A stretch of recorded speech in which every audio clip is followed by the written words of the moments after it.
Lakers have started their season off strong, and I know my Laker fam has a lot to say. So today, we are going to be answering some of your questions. You're watching Lakers Report by Chat Sports, all things Lakers. What's up, Laker fam? I'm your host, Hannah Kulik, and of course, you're watching Lakers Report by Chat Sports. Now today, we have a very exciting video because I'm going to be answering all of your questions. I asked you guys on Twitter to send me all of your Laker questions you have. You sent me a ton, so I want to just jump right in and get right to these questions. But before we do, I want to make sure you guys hit that subscribe button down below so that you do not miss a single second when it comes to our Los Angeles Lakers. This Lakers Report family is growing. I am so excited, so make sure that you hit that subscribe button and join the family so that you do not miss anything when it comes to our Lakers, because it's obviously going to be a very exciting season. And while you're at it, go ahead and give me a follow on my Instagram at HannahRoseKulik and my Twitter at Hannah_Kulik. So that way next week for my next mailbag, you guys will be able to participate and send me in a question. But without further ado, let's just jump into these questions and see what you guys have to say. Starting with our first question today, it is from @PGYoungFly. He asks, why do we start out so slow then absolutely dominate the second half? You know, I don't really know why that happens. This has obviously been something that has been a repeated pattern. Besides that first game against the Clippers, which we actually, of course, we all know that we lost that game, the Lakers have notoriously been getting off to these kind of slow first quarters. And then it really is when that second unit kind of comes in, particularly Dwight Howard, who really provides a lot of energy, a lot of defensive energy as well when they really start to roll. But in general, we have seen the Lakers play much better in the second half.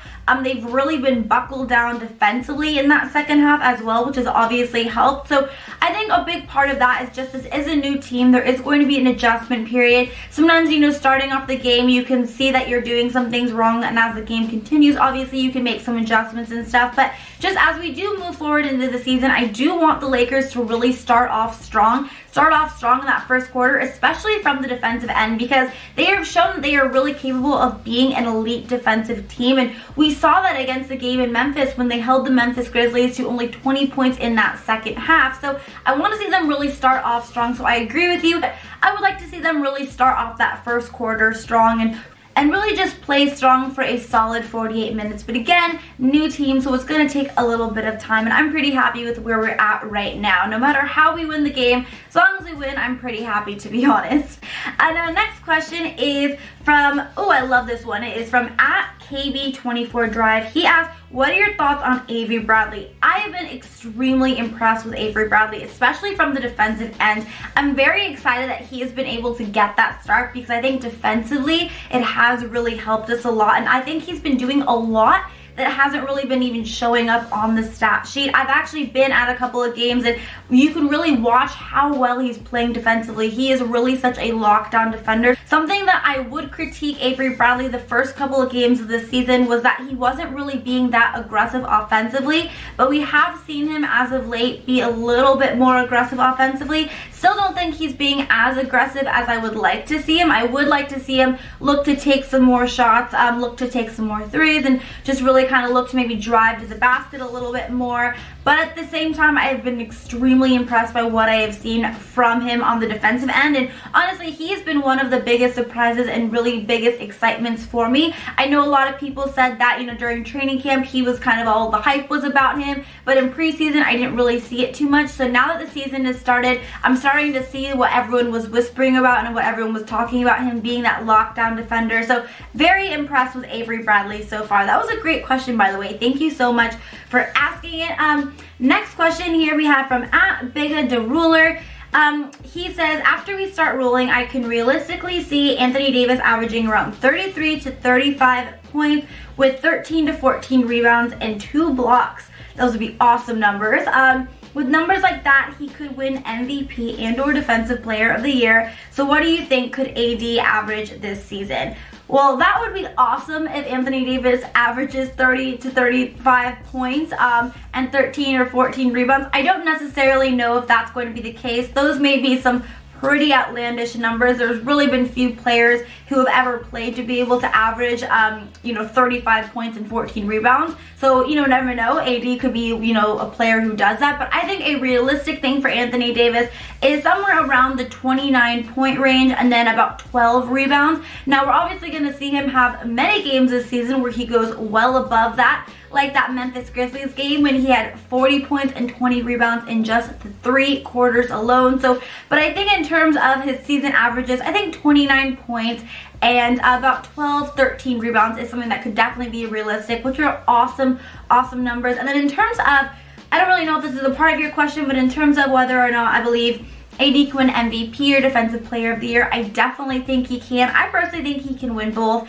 I think AD is going to have an unbelievable season this year. He's already off to an extremely impressive start. He's going to really establish himself as the best player in the league, in my opinion. So AD could definitely be MVP but I'm just going to say and Defensive Player of the Year. I really believe that the sky is the limit for AD. He's just going to continue to get better as the season develops, and that's honestly scary for every other team because he already looks unstoppable out there. All right, moving on to the next question. Oh, this is another really good one. I'm loving your guys' questions today. These are great. Okay, this one is from @Oscar L. Calderon. He asks, who do you think is the most underrated contributor of the team in the first week? Okay, so I'm going to pick 2 players here. One I already talked a little bit about, and I'm going to pick Avery Bradley just because I think defensively he has been all over the place. He's really proven to be that lockdown defender. He's doing so many little things too that just don't necessarily show up in the stat sheet. So Avery Bradley definitely is one of the most underrated best players of the first week. And then I'm also going to go with Dwight Howard. I've been extremely impressed by what I've seen with Dwight. Not only is his mentality really good going into this season, but he has been really proving that he can be a team player, and he's been helping this team in any way, shape, or form. Again, he has been doing a lot of things as well that don't necessarily show up in the stat sheet. I was actually at that Utah Jazz game, and he was the one player, because again, we kind of got off to this slow start, but he was the one player that when he came in, that was when everything shifted, all of the energy shifted, and that was when the Lakers went on their run. That night, he didn't really necessarily have the most impressive stats, but still, he has really been coming off the bench and providing a huge spark for this Lakers team. He's been getting a ton of rebounds. He's been playing extremely well defensively. He's had a few games where he has been scoring the basket as well, but just in general, he's really been doing everything and anything that it takes to help this team win, and that's what I want to see from Dwight Howard. He's now become a fan favorite. Now whenever anyone sees him entering the game, the fans are cheering for him instead of booing, and I just personally love it. I love a good underdog redemption story, so I'm going to go with Avery Bradley and Dwight Howard. Those 2 players have been providing a lot of energy, and yes, people have probably been talking about them, but just not so much as I think they deserve. So Avery Bradley, Dwight Howard are the 2 players that I think have been the most underrated for the first week of the season, but I'm curious, out of those 2 players, because of course, I just talked about Dwight and Avery Bradley, if you had to pick one, who do you think is the most underrated player for the first week of the Lakers season? If you think it's Avery Bradley, type A. If you think it's Dwight Howard, type D. I think if I had to pick one, I'm just going to go with Avery Bradley, only because I think when you're really thinking of underrated, I don't really think most people are talking about him. They may mention him casually, but people are definitely talking about Dwight, just I don't think as much as I think he deserves, and he's not getting as much credit for what he's been able to contribute with this team. But I think if we're really talking about underrated, then maybe Avery Bradley, but still both players have been playing extremely well for us. Alright, we got a couple of questions on Kyle Kuzma. I'm very excited, as I'm sure my Laker fam is, because Kuz is officially back. So this first question is from @KingsPapa1015. He asked, will Kyle Kuzma hurt the Lakers' defensive efforts?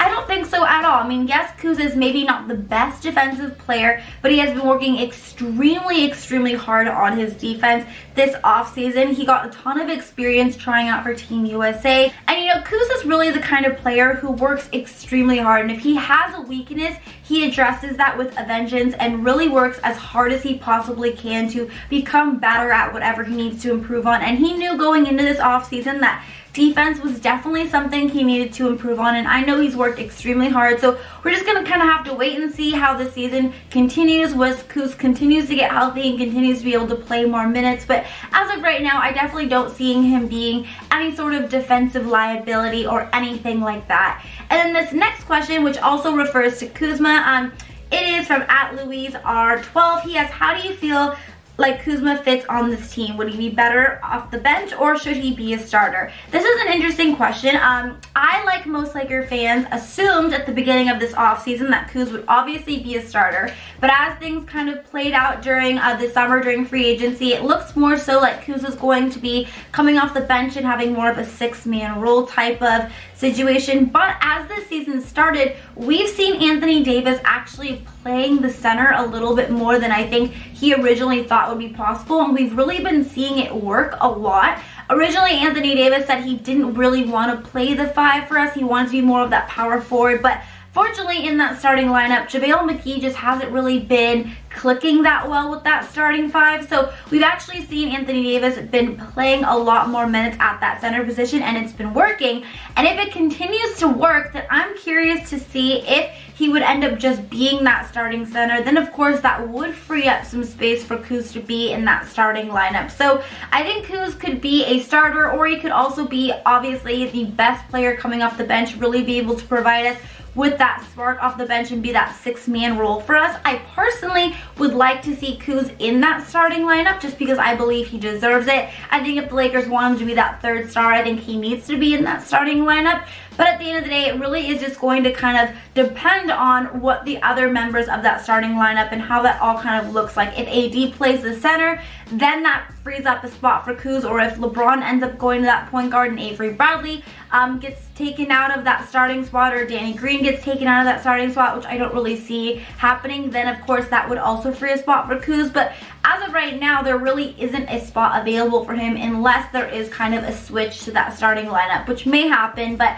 either way, I'm expecting big things from Kuz this season. I think he's going to have an unbelievable season, and I, for one, am just so excited that he is finally healthy and back on the court. But I actually want your guys' opinion on this, because now that Kuz is back, now that we've seen the Lakers actually be very successful with AD playing some minutes at that 5, do you think that the Lakers should just slide AD in the 5 and then not start JaVale McGee and then free up some space for Kyle Kuzma in that starting spot? Or you think he would be better as that six-man type of role coming off the bench for us? If you think Kuz should be a starter, type S down below. Or if you think he should be coming off the bench, being that six-man for us, type B down below. Now, before we move on to some more of your questions and really wrap this Q&A up, I want to let you guys in on a very exciting promotion that one of Chat Sports' sponsors, BetDSI, is offering us Laker fans. So if you like to bet on your favorite sports teams, it doesn't even have to be the Lakers. It can be another NBA team, or it can be the NFL, it can be college football. Then you're in luck, because BetDSI is the #1 sportsbook, and they are giving us an awesome promo code. So all you have to do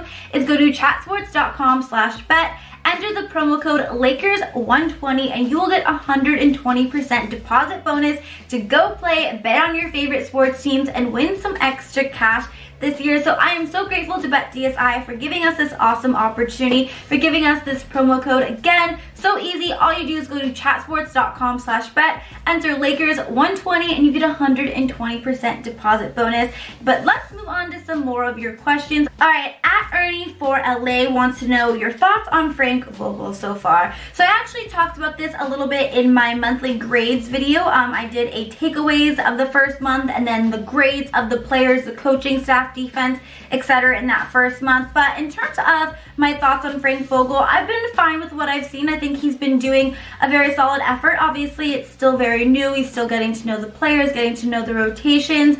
But I don't really have too many complaints. One thing that I will say is, so far, he doesn't really seem to be making a ton of adjustments, especially when it seems like a player just isn't having a good night, or isn't shooting the ball well, or isn't playing well defensively. He hasn't been kind of quick to make any adjustments there. But again, that is just because it's such a new team. I'm sure he's just kind of still trying to figure things out, figure out a good rotation and stuff. But so far, you know, I think he's been doing a pretty solid job. And I give him a B, I think, overall. I don't really have too many complaints, but it is still super early in the season. But so far, I think Frank Vogel's been doing a pretty good job. Not many complaints from my end there. Moving on to the next question, though, it is from @_catbird_seat. They want to know, why is Dwight not starting over JaVale, or is it just a matter of time?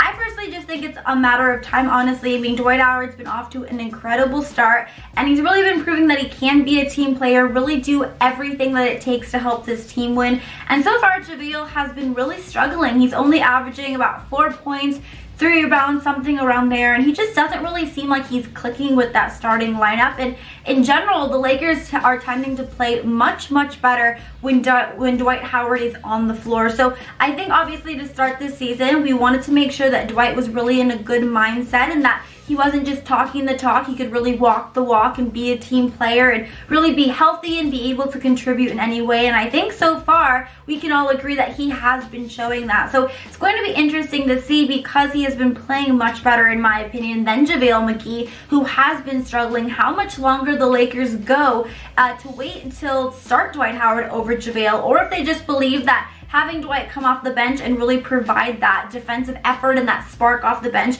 is going to be something that's important as the season continues. But I don't know, I just think Dwight has always been a career starter. He started in, you know, 99% of the games that he's played, so I'm sure it's a little weird for him now to come off the bench. And I'm obviously praising him because I think it's really great how he's handled everything. He's been handling it very maturely, so I'm very proud of Dwight for that. But I think it is just a matter of time, because so far we've seen the Lakers play much better with Dwight out there on the court with them over JaVale McGee at this point.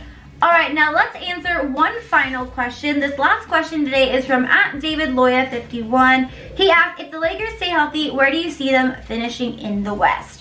Right now, I believe that it is really between the Lakers and the Clippers. Obviously, the West is very competitive. There are a lot of really top teams in there. The Denver Nuggets, the Utah Jazz, but we already beat them. The Houston Rockets. I don't really believe that the Golden State Warriors are going to be, you know, a contender anymore, especially now with this recent injury to Steph Curry. I just don't think they're going to be able to make the playoffs this year, unfortunately. But right now, I just believe that even though the West is so competitive, it really is between the Clippers and the Lakers right now. So I think those are the top two teams in the West. Obviously, the Clippers did beat us in that first game, but of course, it was our first game, and we've been playing much better since then. So I would like a rematch. I'm very excited for our rematch. Christmas Day, that's going to be an awesome game. So excited, can't wait for us to get our revenge on the Clippers. But as of right now, I truly believe that the Lakers and the Clippers are just the top two teams, so it really could go either way. I mean, if you're another team looking at it, you definitely do not want to be facing a healthy and hungry LeBron James and Anthony Davis in the playoffs. In my opinion, I just don't think there's a dynamic duo that's going to be better for us in the playoffs. So regardless where the Lakers finish in the West, I think they're going to be able to win the title this season. I'm extremely impressed by what I've seen so far. Again, it is so early into the season, but I've been extremely excited and very encouraged by what I've seen. Now that we have Kuz back, hopefully Rondo's going to be close to return as well. We can have all of our players and this whole team healthy and just continue to improve. So one thing's for sure, it's going to be a very exciting Lakers season, and we are just getting under the way. So that is going to be it for today's mailbag Q&A. Thank you guys so much for sending in your questions. These are awesome questions this week. Again, we are probably going to be doing this weekly, so always feel free to send me a question. Comment down below another question that you have for the next Q&A that we do next week, or you can always tweet me a question, DM me a question on my Instagram, and I will be happy to answer them in the next mailbag episode. Thank you guys again so much for watching. If you like this mailbag Q&A, don't forget to give it a double thumbs up. Don't forget to subscribe here on Chat Sports and the new Chat Sports Lakers YouTube channel. And until next time, Laker Han is out. Bye guys!